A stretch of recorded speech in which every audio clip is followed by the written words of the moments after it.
In order to make their video games as accessible as possible, it's likely that the developers will throw in an NPC that follows you through your quest and tries to steer you in the right direction. It's like an elaborate form of backseat driving. And in theory, it should work very well. In theory. Despite the fact that my internet is made of celery nowadays, I can still experience the wonders of trying to cooperate with arseholes without the need for online multiplayer. There's many parts of video games you can get angry at, but you wouldn't usually expect the source of your frustration to be a character who is supposed to be making your life easier. And God, when companions are done right, they can be one of the best parts of your game, but if you let your standards slip, it's a long way down. I feel like a lot of this anger has to do with a strong feeling of betrayal, or maybe just confusion.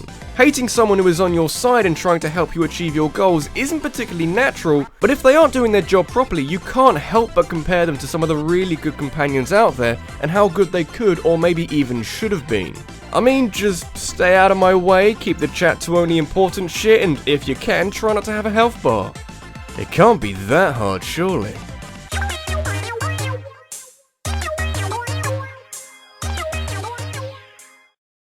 There's a lot of shit that you don't want to have to deal with during a zombie apocalypse. I mean, obviously, zombies. I imagine foraging for food and shelter would be substantially easier if you didn't have to negotiate your way around hordes of the undead. But if you ever find yourself in a shopping centre when the decaying shit hits the fan, make sure you feed the local elderly janitor into the nearest wood chipper, because if you don't, he'll never leave you alone. It's likely that the janitor in your scenario won't be as bad as Otus from Dead Rising, but you can't afford to take any chances. You might not think it, but killing zombies actually requires a great deal of concentration. You've got to gauge the movement speed of the zombies and keep your distance accordingly, you need to learn to isolate them, and you may also need an escape route of sorts. And all of this is made far more difficult when someone is trying to call you up. I wouldn't do that if I were you. Someone left this katana lying around and I could easily leave it buried deep in your skull, Otus. Frank West, being the kind of noble people-pleasing photojournalist that only exists in the whimsical world of video games, develops an early obsession in Dead Rising to save as many unturned civilians dotted around the shopping centre as possible. In an attempt to help you with that, Otus likes to chime in from time to time via a phone call to give you some more info on locations of said civilians. The only problem with this being that the game handles these phone calls terribly. Should you answer that call, you become hugely vulnerable to any and all zombies while listening to it. You can't even jump while Otus chats your ear off, and should the call get interrupted for any reason, I don't know, maybe being attacked by the zombies you can't kill now, the call cuts out only for Otus to ring you back moments later, scold you for being so rude, and then start his little speech all over again. You know, he's quite talkative for a character who doesn't have a voice actor. Sounds like to me that the game doesn't think he's important enough to warrant one. I could drive a katana through his skull.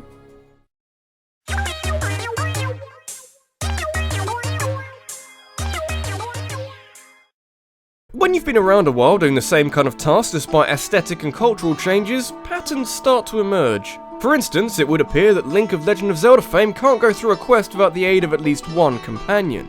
The sheer number of these sidekicks inevitably results in, through sheer law of averages, some of them not doing their job as well as others. Sure, we've had some great Zelda companions, but for every Tattle and Midna, there's the infamy associated with Navi and Fi, and frankly, choosing between those two is like choosing between which of two sharp sticks you'd like to shove into your eye. But for me, considering that Fi came 13 years after Navi and Ocarina of Time, I'm less inclined to forgive it.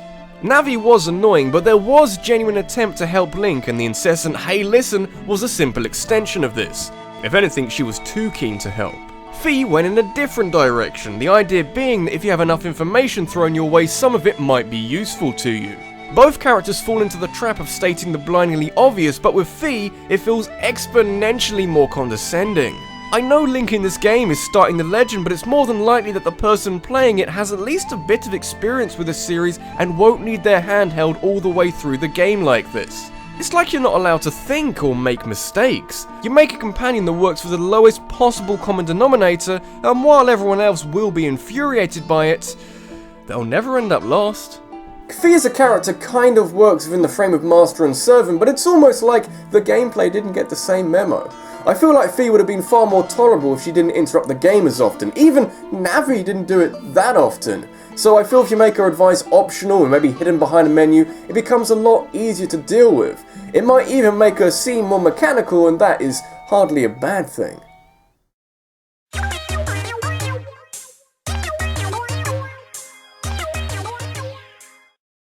Ah, the illustrious world of James Bond. The fast cars, the sneaky missions, that one henchman with metal teeth, the endless fun to be had in GoldenEye 007.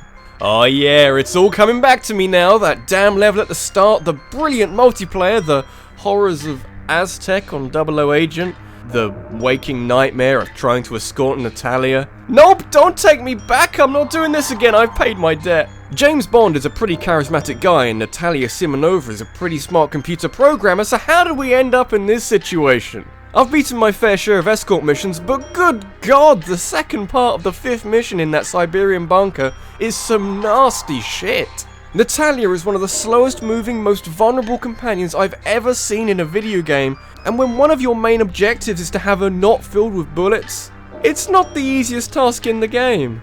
It's amazing just how little she cares about this small army that you have to protect her from. You can put it down to system limitations, but to have her do nothing while the game expects you to do everything? I can only suspend my disbelief for so long. Oh, and to make matters more interesting, she shows up later in the game where she partakes in her favourite hobby, dying once again. Computer programmers are smarter than this, surely.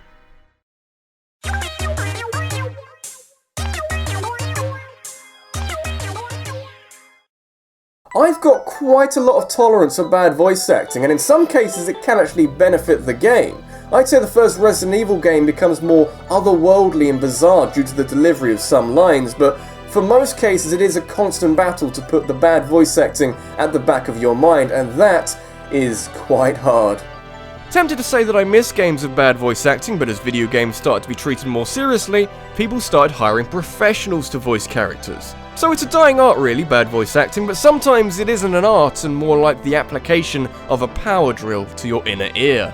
Combining it with unhelpful gameplay that results from no fault of your own, and we have the spectacularly shitty recipe that is Slippy Toad from Star Fox 64. What the hell kind of team is Star Fox anyway? Peppy is getting on a bit, Falco practically wants you to let him die, and Slippy, oh my Slippy. You could argue that the team synergy is a little off with the other members of Star Fox, but at least they're all capable pilots. Slippy meanwhile smacks of that one friend that went along for the ride despite not really having the skills for it. And so the vast majority of your interactions with Slippy are mopping up the mess that he's gotten himself into. And all of this is compounded further by his horrendously squeaky voice. I know he's voiced by a woman and I'm all for equal opportunities, but Slippy sounds like a little boy. Which works for The Simpsons, but I don't think so for someone who is 29 years old. Don't worry, Slippy's here. Let's hope that someone's given him some R-Wing lessons in time for Star Fox Zero. Otherwise, I'm not sure my brain could handle the deja vu.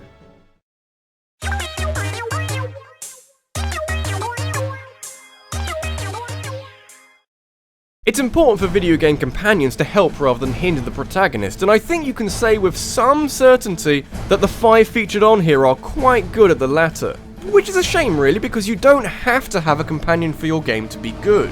It should be the kind of thing that is only there to improve a game. And you look at some of the better companions out there and you see the benefit of having someone who enhances gameplay and story development. Which is why someone like Ashley Graham from Resident Evil 4 is everything I hate about this trope. For me, Resi 4 has 2 faults, other than that it's basically perfect. The quick-time events can be kinda bullshit due to their infrequency and fine margins for error, but they're frankly a drop in the ocean compared to the horrors of Ashley Graham.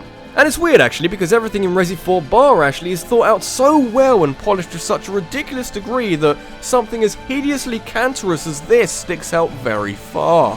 From a story perspective, Ashley Graham is simply the carrot on the end of the stick. A basic objective that gets Leon into the frame so he can stop the spread of Las Plagas later. Her only real purpose beyond that is to get kidnapped a few more times, which only serves to cement her role as an inanimate object. Hey, someone's gotta do it. But when we get to gameplay, Ashley stops being useless and starts being a hindrance. Naturally, once you rescue her for the first time, quite early on in the game, you can't just ship her home straight away. You have to drag Ashley through hordes of zombies and giant mutant men, and at no point does she offer any value or any support while you attempt to negotiate your way through without either one of you losing health. That's all she is, really. She's just another way of getting a game over. And I don't need her to do that, I can do that by myself, thanks.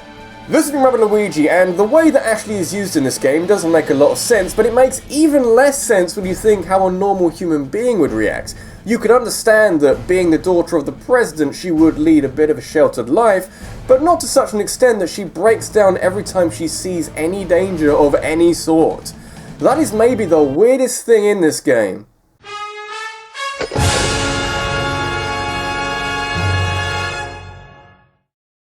Got a topic that you'd like me to discuss in a countdown? Leave a suggestion in a comment below and head over to my Twitter, where I'll be holding a vote to decide the subject of the next countdown based off the best of your submissions. Thanks for watching, guys, and I'll see you in the next one. Hello everybody, thank you for watching. I was going to mention either this week or last week, I kind of forgot last week, but I was going to say that I was running low on top 5 suggestions. Not so much that I was completely devoid of ideas, but I like to endeavour wherever possible to include user suggestions in those top 5 polls. And then all of a sudden the comment section in the last video was full of ideas, and now I'm swimming in a bountiful pool of very clever things. So I thank you for that, and just, you know, a slight reminder, just keep the ideas coming, they're fantastic, they're ridiculous and wonderful in every way. Next week's a top 10 of my own choosing though, so I don't get to put them into action. It'll be a good top 10 though, I'll think of something.